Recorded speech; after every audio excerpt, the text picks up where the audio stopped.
ಖಾರ ಬಣ್ಣ ಮತ್ತು ರುಚಿ ಆಚಿ ಚಿಲ್ಲಿ ಪೌಡರ್. ತಮ್ಮ ಪರ ನಿಂತ ಸ್ವಾಮೀಜಿಗಳ ಬಗ್ಗೆ ಎಚ್ಚರಿಕೆ ಟೀಕೆ ವಿಚಾರ. ಸ್ವಾಮೀಜಿಗಳು ಇಲ್ದಿದ್ರೆ ದೇವೇಗೌಡರು ಸಿಎಂ ಆಗ್ತಿದ್ರಾ? ಇದು ಸ್ವಾಮೀಜಿಗಳ ಬೆಂಬಲ ಅಲ್ವಾ? ಹಾಗಾದ್ರೆ ಡಿ.ವಿ. ಸದಾನಂದಗೌಡರು ಸಿಎಂ ಆಗುವಾಗ ಸ್ವಾಮೀಜಿಗಳು ಬೀದಿಗಿಳಿದಿರಲಿಲ್ವಾ? ಅವತ್ತು ಹೋರಾಟ ಮಾಡಲಿಲ್ವಾ? ಬೆಂಗಳೂರಿನಲ್ಲಿ ಡಿಸಿಎಂ ಡಿ.ಕೆ. ಶಿವಕುಮಾರ್ ಪ್ರಶ್ನೆ ಮಾಡಿದ್ದಾರೆ. ನಾನು ಯಾರನ್ನೂ ನನ್ನ ಪರ ಮಾತನಾಡಿ ಅಂತ ಹೇಳಿಲ್ಲ, ನಾನು ಯಾರನ್ನೂ ಕರೆದಿಲ್ಲ ನಮ್ಮ ಮನೆಗೆ ಬನ್ನಿ ಅಂತ. ಅವರ ಅಭಿಮಾನ ಅದು, ಮಾತಾಡಿರ್ಬೋದು ಅಷ್ಟೇ, ನನ್ನ ಪರವಾಗಿ ಬ್ಯಾಟ್ ಮಾಡಿರ್ಬೋದು ಅಷ್ಟೇ. ಬೇರೆ ಜಾತಿಯ ಸ್ವಾಮೀಜಿಗಳು ಮಾತನಾಡಿದಾಗ ಬೇಸರ ಮಾಡಿಕೊಂಡ ನಾನು, ಅಥವಾ ಬೇರೆ ರಾಜಕಾರಣಿಗಳ ಬಗ್ಗೆ ಮಾತನಾಡಿದಾಗ ನಾನೇನಾದರೂ ಮಾತಾಡಿದ್ನಾ? ಸಮಯ ಸಂದರ್ಭದಲ್ಲಿ ಅವರು ಮಾತನಾಡ್ತಾರೆ, ಅದನ್ನು ಬೇಡ ಅನ್ನೋಕ್ಕಾಗುತ್ತಾ ಅಂತ ಡಿ.ಕೆ. ಶಿವಕುಮಾರ್ ಪ್ರಶ್ನೆ ಹಾಕಿದ್ದಾರೆ. ಸ್ವಾಮೀಜಿಯವರು ಇಲ್ಲದೆ ಹೋದರೆ ಚೀಫ್ ಮಿನಿಸ್ಟರ್ ಆಗ್ತಿರೋ ದೇವೇಗೌಡರು ರಸ್ತೆಗಿಳಿಲ್ವ ಸ್ವಾಮೀಜಿ? ಅವತ್ತು ಸದಾನಂದ ಗೌಡ್ರಿಗೆ ಏನಾಯಿತು? ಅವ್ರಿಗೆ ತೊಂದರೆ ಆದಾಗ ಸ್ವಾಮೀಜಿ ಸುಮ್ಮನೆ ಕೂತಿದ್ರಾ? ಕೆಲವು ಸಂದರ್ಭದಲ್ಲಿ ಕೆಲವ್ರು ಮಾತಾಡ್ತಾರೆ. ಈಗ ನಾನು ಬೇರೆ ಸ್ವಾಮಿಗಳು ಮಾತಾಡಿದ್ರಪ್ಪ, ಅದನ್ನ ಬೇಜಾರು ಮಾಡ್ಕೋಬೇಕಾಗ್ತದ? ಈಗ ಬೆಂಬಲ ಕೇಳಲಿಲ್ಲ ಅಂತ ಹೇಳಿ ನಾನು ಕೇಳಿದ್ದೀನಾ?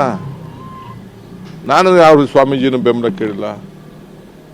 ನಾನು ಇಂಥ ಜಾತಿ ಹುಟ್ಟಿರ್ಬೋದು, ನಾನು ಎಲ್ಲ ಜಾತಿನೂ ನಾನು ಪ್ರೀತಿ ಮಾಡ್ತೀನಿ. ನಾನು ಈಗ ನಮ್ಮ ಬಾಳೆಹೊನ್ನೂರು ಸ್ವಾಮಿಗಳು ನನ್ನ ಪರವಾಗಿ ಮಾತಾಡಿದ್ರು, ಬ್ರಹ್ಮಪುರಿ ಅವರು, ಶ್ರೀಶೈಲ ಸ್ವಾಮಿಗಳು ಮಾತಾಡಿದ್ರು, ಇನ್ನು ಬೇಕಾದ ಸ್ವಾಮಿಗಳು ಮಾತಾಡಿದ್ರು. ನಾನು ಅವ್ರನ್ನ ಕೇಳಿದ್ನಾ? ಅವ್ರಿಗೆ ಏನೋ ನನ್ನ ಬಗ್ಗೆ ಒಂದು ವಿಶ್ವಾಸ ಅಷ್ಟೇ, ಪ್ರೀತಿ ಗೌರವ, ಅದು ತಪ್ಪು ಅಂತ ಹೇಳ. ಮತ್ತಷ್ಟು ಮಾಹಿತಿ ನಮ್ಮ ಪ್ರತಿನಿಧಿ ರಾಕೇಶ್ ನೀಡ್ತಾರೆ. ರಾಕೇಶ್, ಈ ಧರ್ಮ ಮತ್ತು ರಾಜಕಾರಣ ಒಂದೇ ನಾಣ್ಯದ ಎರಡು ಮುಖಗಳಿದ್ದಂತೆ, ಅವರವ್ರ ಅನುಕೂಲ ತಕ್ಕನ ಹಾಗೆ ಬಳಸ್ಕೊಳ್ತಾ ಇರ್ತಾರೆ. ಹೊಸದೇನಲ್ಲ, ಆದರೆ ಈಗ ನೋಡ್ತಾ ಇದ್ದೀವಿ ಸಿಎಂ ಕಿತ್ತಾಟದಲ್ಲಿ ಈ ಧರ್ಮದ ಒಂದು ಮಧ್ಯಪ್ರವೇಶ ಯಾವ ರೀತಿ ಆಗಿದೆ, ಈ ಸಂದರ್ಭದಲ್ಲಿ ಯಾವ ರೀತಿ ಪರ ವಿರೋಧ ಚರ್ಚೆಗಳು ನಡೀತಾ ಇರ್ಬೋದು ಅಂತ.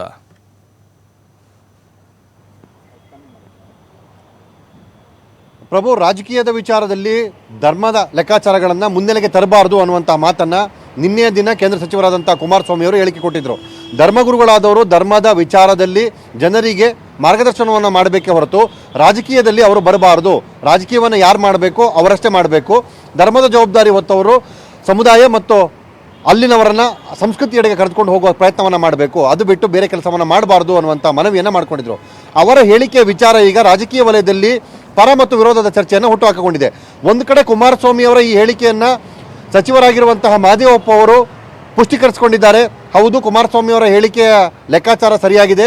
ಅವರು ಹೇಳಿದಂತೆ ಯಾರು ಧರ್ಮವನ್ನು ಪಾಲನೆ ಮಾಡ್ತಾರೆ ಅಥವಾ ಬೋಧನೆ ಮಾಡ್ತಾರೆ, ಅದನ್ನು ಮಾರ್ಗದರ್ಶನ ಮಾಡ್ತಾರೆ, ಅವರು ರಾಜಕೀಯ ವಿಚಾರಗಳಿಗೆ ತಲೆ ಹಾಕಬಾರ್ದು. ರಾಜಕೀಯ ಅನ್ನುವಂಥದ್ದು ಧರ್ಮಕ್ಕೂ ಬೇರೆ ಬೇರೆ ಆದಂಥ ಸ್ಟ್ಯಾಂಡ್ಗಳಿರ್ತದೆ, ಅಲ್ಲಿ ಅದನ್ನು ಒಂದು ಕಡೆ ಸೇರಿಸಬಾರ್ದು. ಆ ನಿಟ್ಟಿನಲ್ಲಿ ಅವರ ಹೇಳಿಕೆ ಸರಿ ಇದೆ ಅನ್ನುವಂಥ ಮಾತನ್ನು ಹೇಳ್ತಾರೆ. ಆದರೆ ಡಿ.ಕೆ. ಶಿವಕುಮಾರ್ ಅವರು ಈ ವಿಚಾರಕ್ಕೆ ಪ್ರತಿಕ್ರಿಯೆಯನ್ನು ಕೊಡುವಂಥ ಸಂದರ್ಭದಲ್ಲಿ ಕುಮಾರಸ್ವಾಮಿ ಅವರ ಹೇಳಿಕೆ ಅಂದರೆ ರಾಜಕೀಯ ಹೊರತಾಗಿ ಅವರು ಕೊಟ್ಟಿದ್ದರೆ ಸರಿ ಆಗ್ತಿತ್ತು, ರಾಜಕೀಯ ವೇದಿಕೆಯಲ್ಲಿ ಅವರು ಹೇಳಿರುವ ಮಾತು ಎಷ್ಟರ ಮಟ್ಟಿಗೆ ಸಮಂಜಸ ಅನ್ನೋದನ್ನು ಅವರೇ ಹೇಳಬೇಕು. ಅವರು ಧರ್ಮ ಮತ್ತು ಜಾತಿಗಿಂತ ದೊಡ್ಡವರು ಇರಬಹುದು, ಹಾಗಾಗಿ ಹೇಳಿಕೆಯನ್ನು ಕೊಟ್ಟಿರ್ಬೋದು ಅನ್ನುವಂಥ ಟೀಕೆಯನ್ನು ಮಾಡಿದ್ದಾರೆ. ಜೊತೆಗೆ ಅವರ ಕಾಲದಲ್ಲಿ ಅಂದರೆ ಅವರ ತಂದೆಯವರ ಕಾಲದಲ್ಲಾಗಲಿ ಉಳಿದಂತಹ ರಾಜಕಾರಣಿಗಳು ಧರ್ಮ ಮತ್ತು ಮಠದ ಗುರುಗಳನ್ನು ಜೊತೆಯಲ್ಲಿ ಕರೆದುಕೊಂಡು ರಾಜಕೀಯವನ್ನು ಯಾವ ರೀತಿ ಮಾಡಿದ್ರು ಅನ್ನೋದಕ್ಕೆ ಸಾಕಷ್ಟು ನಿದರ್ಶನಗಳಿವೆ. ಒಕ್ಕಲಿಗರ 2ನೇ ಮಠದ ಸ್ಥಾಪನೆಯಾಗಿದ್ದು ಯಾಕೆ ಅನ್ನೋದನ್ನು ಕೂಡ ಅವರು ಒಮ್ಮೆ ಮನನ ಮಾಡಿಕೊಳ್ಬೇಕು ಅನ್ನುವಂಥ ಪ್ರಶ್ನೆಯನ್ನು ಹಾಕಿದ್ದಾರೆ. ಅಂದರೆ ತನ್ನ ಪರವಾಗಿ ಮಾತನಾಡಿದ ಸಂದರ್ಭದಲ್ಲಿ ಮಠಾಧೀಶರಿಗೆ ಅಥವಾ ಧರ್ಮಗುರುಗಳ ವಿಚಾರದಲ್ಲಿ ಡಿ.ಕೆ. ಶಿವಕುಮಾರ್ ಅಂದರೆ ಕುಮಾರಸ್ವಾಮಿ ಅವರು ಕೊಟ್ಟಿರೋ ಹೇಳಿಕೆಗೆ ಶಿವಕುಮಾರ್ ಅವರು ಖಾರವಾದಂಥ ಪ್ರತಿಕ್ರಿಯೆಯನ್ನು ಕೊಟ್ಟಿದ್ದಾರೆ. ಸಮಯ ಸಂದರ್ಭಕ್ಕೆ ಅನುಸಾರವಾಗಿ ಮಠಾಧೀಶರು ಅಥವಾ ಧರ್ಮಗುರುಗಳು ಆಯಾಯ ಸಮುದಾಯಗಳ ಬೆಂಬಲಕ್ಕೆ ಬರ್ತಾರೆ. ಪ್ರತಿಯೊಂದು ಸಮುದಾಯವು ರಾಜಕೀಯವಾಗಿ ಸಾಮಾಜಿಕವಾಗಿ ತನ್ನ ಅಸ್ತಿತ್ವದ ಜೊತೆಗೆ ಮುನ್ನೆಲೆಗೆ ಬರಬೇಕಾದಂಥ ಅವಶ್ಯಕತೆ ಇರುತ್ತದೆ, ಸಾಮಾಜಿಕ ಮನ್ನಣೆಯನ್ನು ಪಡಿಬೇಕಾಗುತ್ತೆ. ಅಂತಹ ಸಂದರ್ಭದಲ್ಲಿ ಅದಕ್ಕೆ ಬೇಕಾದಂತಹ ವೇದಿಕೆಯನ್ನು ಸನ್ನಿವೇಶಕ್ಕೆ ತಕ್ಕ ಹಾಗೆ ಹೋರಾಟವನ್ನು ಕೂಡ ಮಾಡಬೇಕಾಗುತ್ತೆ. ಆ ಜವಾಬ್ದಾರಿಯನ್ನು ಆ ಸಮುದಾಯಗಳು ಮಾಡ್ತವೆ, ಅದಕ್ಕೆ ಧರ್ಮಗುರುಗಳ ಮಾರ್ಗದರ್ಶನ ಇರಬೇಕು ಅನ್ನೋದನ್ನು ಪರೋಕ್ಷವಾಗಿ ಅವರು ಹೇಳ್ಕೊಂಡಿದ್ದಾರೆ. ಹಾಗೆ ತಾವು ಈ ವಿಚಾರದಲ್ಲಿ ಯಾರನ್ನೂ ಕೂಡ ನನ್ನ ಪರವಾಗಿ ನಿಲ್ಲಿ ಅನ್ನುವ ಮಾತನ್ನು ಹೇಳಿಲ್ಲ. ಅವರು ನನ್ನ ಮೇಲಿನ ವಿಶ್ವಾಸದಿಂದಾಗಿ ಈ ಮಾತನ್ನು ಹೇಳಿದ್ದಾರೆ ಹೊರತು ಯಾರಿಗೂ ನಾನು ಬಲವಂತದಿಂದಾಗಲಿ ಅಥವಾ ಒತ್ತಾಯಪೂರ್ವಕವಾಗಿ ಈ ರೀತಿ ಹೇಳಿ ಅನ್ನುವಂಥ ಹೇಳಿಕೆಯನ್ನು ಕೊಟ್ಟಿಲ್ಲ ಅನ್ನುವಂಥ ಮಾತನ್ನು ಕೂಡ ಹೇಳ್ಕೊಂಡಿದ್ದಾರೆ. ಹೀಗೆ ರಾಜಕೀಯದ ಹೊರತಾಗಿ ನಡೀತಿರುವಂತಹ ಈ ವಾದ ವಿವಾದದ ವಿಚಾರ ರಾಜಕೀಯ ಲೇಪವನ್ನು ಪಡೆದುಕೊಂಡು ನಾಯಕರುಗಳ ನಡುವೆ ಚರ್ಚೆಯನ್ನು ಹುಟ್ಟು ಹಾಕ್ತಾ ಇದೆ. ಹಾಗೆ ಈ ವಿಚಾರ ಬಹು ಚರ್ಚಿತವಾಗಿ ಸಮಾಜದ ಒಳಗೂ ಕೂಡ ಒಂದು ಪ್ರತಿಫಲನವನ್ನು ಹೊಂದಬೇಕು ಅನ್ನುವಂಥ ನಿಟ್ಟಿನಲ್ಲಿ ಚರ್ಚೆಗೆ ಒಳಪಡುತ್ತಿರುವುದು ಕೂಡ ಗಮನಾರ್ಹ.